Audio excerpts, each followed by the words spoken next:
Hello and welcome to this session of Daily PIB Revision Series. I am Ritu Patra and in this session I will bring to you objective questions for revision on daily basis that will help you to crack UPSC Prelims 2021. So let's begin with the session.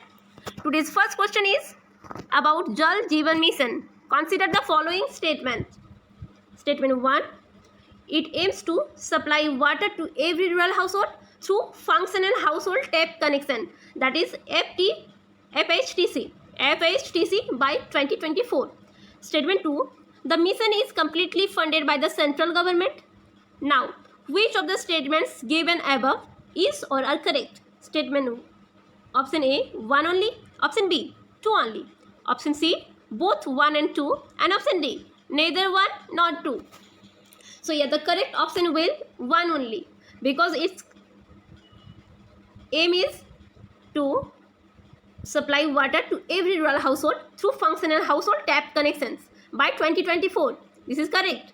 But the mission is completely funded by the central government is incorrect. Let's see the explanation. Jal Jeevan Mission envisages supply of 55 liters of water per person per day to every rural household through functional household tap connection by 2020. It was correct. Jal Jeevan Mission focuses on integrated demand and supply side management of water at the local level. Then, creation of local infrastructure for source sustainability measures as mandatory elements like rainwater harvesting, groundwater recharge and management of household wastewater for reuse would be undertaken in convergence with other government programs or schemes. The mission is based on a community approach to water and includes extensive media information, education and communication as a key component of the mission. Okay, Jal Jeevan Mission looks to create a Jan Andolan for water, thereby making it everyone's priority. The fund sharing between the center and the state is 90:10% for the Himalayan and northeastern state and 50:50 for other state and 100% only for the UTs. Here it mentioned that is completely funded by the central government. That is wrong. So here the right option will option A, that is 1 only. Let's see the next question. Which of the following is or are correct regarding the STARS project? This is very important for regarding your UPSC prelims. So let's see. Statement 1. The project aims to improve the quality of education in the country. Statement 2. The project would be implemented as a new centrally sponsored scheme. And statement 3. The World Bank will provide financial assistance for this project. Now choose the correct answer using code given below. Statement option A, 1 and 3 only. Option B, 2 and 3 only. Option C, 3 only. And option D, 1, 2 and 3 all. So here all the statements are correct. So the right option will 1, 2 and 3. Option D. Let's see the explanation. The Union Cabinet approved the strengthening, teaching, learning and results for state STARS project. The project aims to improve the quality of education in the country. Hence option 1 is correct. The STARS project would be implemented as a new centrally sponsored scheme under the Department of School Education Literacy, Ministry of Education. And statement 2 is also correct. The Union Cabinet has approved implementation of the World Bank aided strengthening, teaching, learning and result for the state, that is STARS project, with a total project cost of rupees 5,718 crore with the financial support of World Bank amounting to about rupees 3,700 crore. Okay, so statement 3 is also correct. So here all are correct. Let's see the next question. Which of the following is are correct regarding the Commission for Air Quality Management in the National Capital Region and Adjoining Areas Ordinance 2020? Statement 1. It has also dissolved the Environment Pollution Prevention and Control Authority EPCA for the NCR. Statement 2. Civil courts are authorized to hear cases where the Commission is involved. And statement 3. The Commission is a permanent and statutory body having state representatives. Now choose the correct answer using the code given below. Option A, 1 and 3 only. Option B, 2 and 3 only. And option C, 3 only. Option D, 1, 2 and 3. So here the correct option will The commission is a permanent body and a statutory body having state provision. Yes, this is correct. Civil courts are authorized to hear cases other the where the commission is involved. This is also correct. It has also dissolved the Environment Pollution Prevention and Control Authority for the NCR. This one is also correct. So the right option will option D, 1, 2 and all. Let's see the explanation. The Commission for Air Quality Management in the National Capital Region and Adjoining Areas Ordinance 2020 establishes a commission for better coordination, research, identification and resolution of problems related to the air quality in the National Capital Region and adjoining areas. Through the ordinance, the Centre has also dissolved the Environment Pollution Control, Prevention and Control Authority for the NCR. In statement 1 is correct. EPCA was not a statutory body but drew legitimacy from the Supreme Court. It did have the authority to issue fine or directions and guidelines to the government in other states.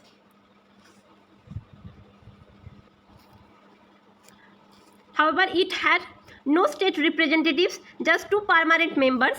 The commission, on the other hand, will have representatives from the state. It is a permanent and statutory body. Hence, statement 3 is also correct. All appeals against the order of the commission will be heard by the National Green Tribunal. In statement 2 is also correct. So here all statements are correct. Let's go for the next question. This is related to AVS. Which of the following mentioned chemical is banned under the Stockholm Convention? This is very, very important. The option are statement 1, dioxin, statement 2, heptachlor, statement 3, polychlorinated biophenyls. And now choose the correct answer using the code given below. Statement 1, 1 and 3 only. Statement B, 2 and 3 only. Statement C, 3 only. And statement D, 1, 2, 3 all. So here the correct answer will option D, that is all are correct.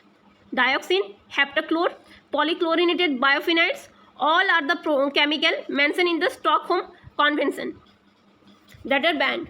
Okay, let's see the explanation.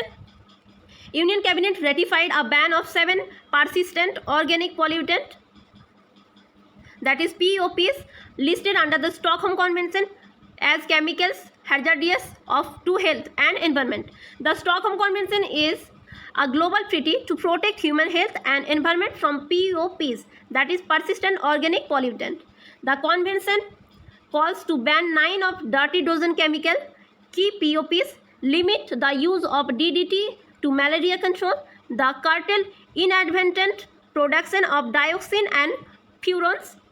The convention listed 12 distinct chemicals in 3 categories: 8 pesticide, 2 industrial chemicals, and 8 pesticides are aldrin, chloridine, DDT, didrin, endrin, heptachlor, mirex and texophene.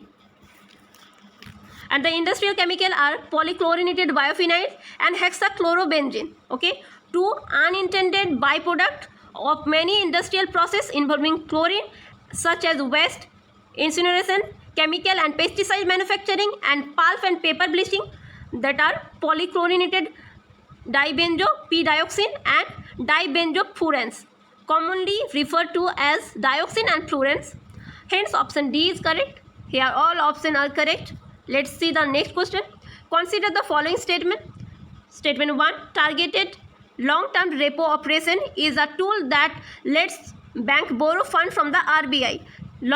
Targeted long-term repo operation, TLTRO, was introduced by RBI to help financial institutions to manage their cash flow issues in the wake of the COVID-19 outbreak.